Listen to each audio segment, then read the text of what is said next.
Hey guys and gals of YouTube, how y'all doing? Dave Blood here, and at the old Smart Play tie, just because I happen to have this out and doing some looking at changing into like a interceptor. Anyways, listen to it. There's a lot of stuff out there on the economic world and stuff like that. I don't talk about it here, but when it comes to like, well, I guess I'll say the one thing that everyone else here talks about: cars. This car here, 2014 Fiesta. It's an ex-rental car from Continental Subaru. I always thought that was funny, that Subaru up here was using Fords for rental cars, not their own.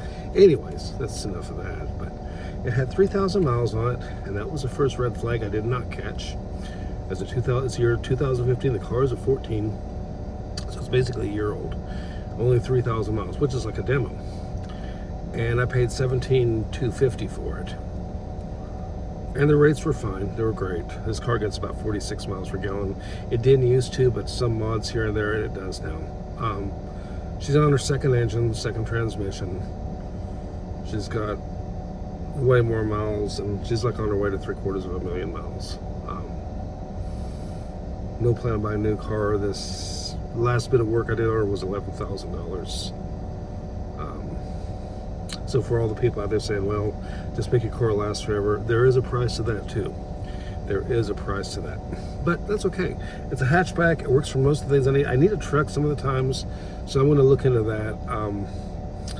But obviously I've done some major work on this by myself, so I'm not above maintaining a rig. Most of my cars I used to have were junkyard hauls. I mean, my first car was $300, $275 actually, but what was it? Something put it over. I think the guy wanted, I wanted to get a spare tire, and I think I had to replace one window before I left it. Anyways, whatever it was, ended up being about $300. I didn't have money at the time, borrowed money from my parents.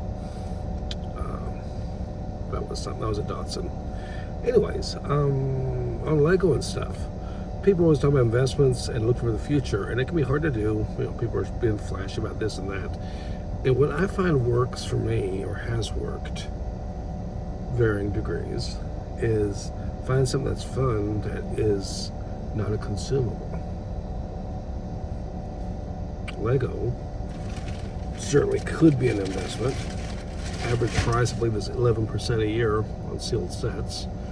And yeah, I said sealed sets. Some of the rarer sets definitely go up, as we all know, and it can be a side hustle for flipping sets, looking for pieces, parts. It's become a little bit harder now with tariffs. I mean, that's especially here in Alaska, shipping. I mean, that's something to think about. Not good selection up here locally, and I don't know why. It's been like that since I was a kid. It's like, why is it? Are we all hoarders? Do we never let things go up here? What is the deal? But anyways, when I was a kid, my parents were always in the secondary market. They always had a side hustle going, reselling stuff.